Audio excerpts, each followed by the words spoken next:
Madame, monsieur, bonjour et bienvenue dans le MAG, votre journal d'information présenté 2 fois par mois. Bonjour Morgane. Bonjour Audrey. Aujourd'hui, 23 avril 2013, nous relaterons les principaux titres de ces 2 dernières semaines. Les titres. Boston. Pour commencer, nous nous tournerons essentiellement vers l'événement tragique qui s'est déroulé le lundi 15 avril à Boston.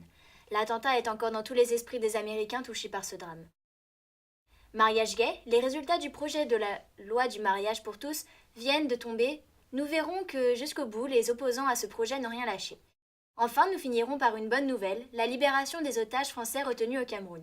Cette famille est à nouveau réunie et a pu rejoindre le sol français le 19 avril. Pour sa 117e édition, le marathon de Boston a connu une triste fin. Le 15 avril 2013 à 14h50 heure locale, les coureurs et spectateurs ont vécu ce jour-là un événement traumatisant. Et c'est d'autant plus triste que le 15 avril était cette année-là le 3e lundi du mois d'avril, c'est-à-dire le Patriots Day, en mémoire de la première bataille pour la Révolution américaine, le 19 avril 1775. Alors que les derniers participants franchissaient la ligne d'arrivée sur Boulogne Street, une bombe explose à quelques mètres de la finale. 13 secondes après la première explosion, une deuxième bombe saute. L'explosion se produit à quelques mètres de la première. Cet attentat coûte la vie à 3 victimes. Campbell, 29 ans, Lou Linji, une chinoise de l'université de Boston, âgée seulement de 23 ans, et Martin Richard, la plus jeune victime, âgée seulement de 8 ans, dont la petite sœur de 6 ans perd une jambe et dont la mère est grièvement blessée. Le 17 avril 2013, soit 2 jours après l'attentat, le FBI diffuse déjà les photos de 2 principaux suspects qui apparaissent comme étant les frères Tsarnaev. Mais alors qui sont-ils ? Qu'est-ce qui les a poussés à commettre cet acte plein de haine dont les marathoniens, leurs familles et les États-Unis se souviendront longtemps ? Portrait de 2 frères. Tamerlan Tsarnaev est né en Russie en 1986 et Djokhar Tsarnaev, né en 1993 au Kyrgyzstan, sont 2 frères d'origine tchétchène dont les parents sont musulmans. Ils résident aux États-Unis depuis 2003. Tamerlan est devenu extrémiste au point notamment d'alerter les services secrets russes qui en informent dès mars 2011 leur homologue américain. Entre janvier et juillet 2012, Tamerlan effectue un séjour en Russie, ce qui provoque des spéculations sur les rencontres qu'il aurait pu avoir sur place avec des éléments radicaux. À son retour aux USA, il redouble d'extrémisme. Il crée une chaîne YouTube sur laquelle il poste même des photos et des vidéos djihadistes. Quant à Djokhar, quelques phrases qu'il poste sur Twitter peu de temps avant et après les attaques de Boston tendent à démontrer qu'il rejette lui aussi la société occidentale dans laquelle il évolue. Le jeudi 18 avril, ils sont interpellés sur un campus du Massachusetts. Tamerlan décède suite à ses blessures, tandis que le sort de Djokhar est encore entre les mains de la justice américaine. Il faudra attendre son rétablissement pour avoir des informations sur ces faits. Nous revenons maintenant sur un débat qui mobilise toute la France, le mariage gay. Le 9 avril 2013, Erwan Binet, rapporteur du projet du mariage gay, a été surpris par l'ampleur du projet. En effet, il a annoncé ce jour qu'il était victime de plusieurs menaces le touchant personnellement et compromettant sa sécurité. C'est pourquoi il a décidé de ne plus faire intervention à ce sujet. D'ailleurs, les manifestants contre le mariage gay sur Paris ne désemplissent pas. Voyons la vidéo. Forte polémique en France après des débordements à la manifestation anti-mariage gay. La tentative de certains d'accéder à la place de l'Étoile et aux Champs-Élysées interdits a provoqué de multiples affrontements entre les forces de l'ordre et de nombreux manifestants. Les organisateurs ont été en partie victimes de leur succès avec plus d'1,4 million de manifestants recensés selon eux contre 300 000 comptabilisés. La colère de certains se fait entendre et des débordements ont lieu à Paris. De plus, des mouvements homophobes commencent à faire surface. Le 21 avril, les rues de Paris ont été envahies par pas moins de 270 000 personnes qui manifestaient contre le mariage gay. Mais d'après les chiffres donnés par la police, les manifestants n'auraient répondu qu'au nombre de 45 000. Et maintenant, intéressons-nous au reste du monde. Où en est-il à propos du mariage pour les personnes de même sexe ? Voyons sur cette carte. Le vert vif sont les pays où le mariage est ouvert aux partenaires de même sexe.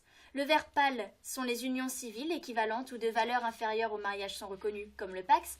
Enfin, en rouge, l'homosexualité est punie de prison, voire de peine de mort. Et le gris clair représente l'absence de législation particulière ou d'information. Maintenant, donnons la parole à notre ministre Christiane Taubira, chargée de la justice, qui s'est fortement investie dans le projet du mariage pour tous. Bonjour Madame la ministre. Bonjour mes concitoyens. Nous savons donc que le projet de loi sur le mariage homosexuel est passé et qu'ils auront donc la possibilité de se marier et d'adopter. Qu'est-ce que vous ressentez à l'heure actuelle ? Eh bien, je suis très heureuse Évidemment, c'est une victoire, une renaissance. Je suis très fière parce que j'ai contribué à l'évolution de notre société. C'est une vraie avancée, un soufflet d'air pour la France. On peut voir le soulagement sur votre visage. Vous vous attendiez à une telle victoire à des chiffres aussi élevés? Nous savions que les prévisions étaient favorables, mais je ne pensais pas qu'il y aurait un tel fossé entre les pour et les contre. Sur 566 votants et 556 suffrages exprimés, il y a eu 331 votes pour et 225 votes contre. Ça fait plaisir de voir des gens qui sont vraiment disposés au changement. Oui, nous avons pu voir également, donc nous avons pu entendre des députés disant qu'ils s'étaient trompés dans les votes, voulant appuyer sur le bouton non, ils ont appuyé malencontreusement sur le bouton oui. Qu'est-ce que vous pensez de ces déclarations? Que ces anecdotes soient vraies ou fausses, le vote a été fait et enregistré. Maintenant, tant mieux si l'erreur a été commise en notre faveur. Merci beaucoup, Madame Taubira, d'avoir accepté de répondre à nos questions. Je vous en prie. Merci à vous de m'avoir reçu. Et dites-moi, Morgane, pensez-vous que c'est à cause de cette polémique sur le mariage pour tous que François Hollande chute autant dans les sondages? Honnêtement, je ne sais pas trop, donc ça y joue peut-être, hein, mais en tout cas, pour éviter de spéculer, nous allons vraiment analyser les chiffres. En avril 2013, la cote de popularité du président de la République a encore chuté par rapport au mois de mars. Seulement 25% des personnes interrogées se disent satisfaites de la présidence de François Hollande. Et pour reprendre une expression de nos collègues journalistes, Hollande est tombé si bas dans les sondages qu'il pourrait trouver du pétrole. Cela veut tout dire. Il est même plus bas que son prédécesseur Nicolas Sarkozy à la même époque. Aujourd'hui libéré de ses mensonges, l'ancien ministre espère commencer une nouvelle vie et loin de la politique surtout. Il a renoncé à son poste de député et souhaite avant tout se faire pardonner du gouvernement qui lui a fait confiance et remercie le président. Cette rédemption portera-t-elle ses fruits? Qu'adviendra-t-il de ce ministre controversé? À votre avis, est-ce qu'il se représentera au municipal? On vous laisse donner vos réponses sur le site de lmag.fr. Suite à cette affaire, les ministres ont d'ailleurs décidé de révéler leur patrimoine. Parmi les plus riches, le Premier ministre Jean-Marc Ayrault possédant plusieurs biens. A l'inverse, nous avons le ministre Benoît Hamon, plus discret. Le patrimoine est donc très différent d'un ministre à l'autre. Malgré leurs différences, un point commun est de taille, aucun ne possède de compte à l'étranger.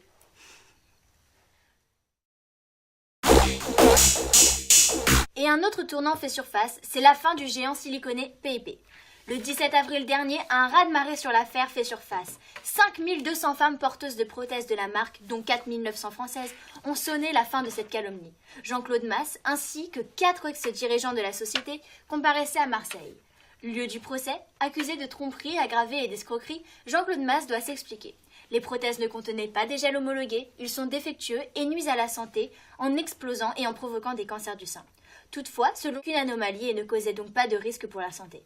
Ce procès hors norme sonne comme un revers. Très attendu par les plaignantes et un coup dur pour la marque. Comment le groupe peut-il se sortir de ce mauvais pas? Nous aurons la réponse d'ici mai. À l'étranger maintenant, le 18 avril dernier, peu avant 20h heure locale, une explosion de nitrate d'ammonium a éclaté dans une usine d'engrais au Texas. Et oui, c'est dans la ville de West, cette explosion, cette commune qui compte pas moins de 2800 habitants et qui est située au sud de Dallas. Tout à fait, elle a été dévastée à cause de cet incident. La déflagration a été si violente qu'elle a été enregistrée avec la même force qu'un séisme de magnitude 2,1 sur l'échelle de Richter. Des dizaines d'habitations ainsi qu'une maison de retraite se sont retrouvées ravagées par les flammes. Les secours se sont donc lancés dans une véritable course contre la montre pour retrouver d'éventuels survivants coincés entre les décombres. Et d'ailleurs, des pompiers ont été blessés par une seconde explosion lorsqu'ils intervenaient sur les lieux. Et des témoins ont assimilé l'endroit affecté à une véritable zone de guerre. Faisant 14 morts et 200 blessés, l'origine de l'explosion dans l'usine West Fertilizer est encore à ce jour indéterminée, mais serait probablement due à l'ammoniac. En parlant d'explosion, Redouane Faïd, un prisonnier de la maison d'arrêt de Sequin, a fait sauter les portes de la prison pour pouvoir s'en échapper. Portrait sur la vie d'un homme pas comme les autres. Et oui, Redouane est né le 10 mai 1972 en Picardie. Redouane Faïd est connu pour ses talents de braqueur dans l'attaque de fourgons blindés. D'origine algérienne, il a passé son enfance dans la commune. Surnommé le Doc et le précurseur du milieu des cités, Redouane Faïd n'est pas à son premier coup. Plusieurs fois condamné, c'est un récidiviste hors pair. À sa majorité, il commet son premier braquage, puis il séquestre la famille d'un directeur de banque à Creil. Il multiplie les casses et les cavales. Il est alors condamné et libéré en 2009. Il sort un livre braqueur des cités au grand banditisme où il exprime son histoire l'année suivante. C'est le discours d'un repenti. En 2011, il est soupçonné d'une attaque à main armée d'une valeur de 2 millions d'euros. Il est alors condamné à la perpétuité. Et malgré ses actes, Redouane Faïd est une personnalité admirée et respectée dans son quartier. C'est même un mythe. Pour les jeunes, c'est un exemple. Pour les habitants, un gentil garçon et sans problème.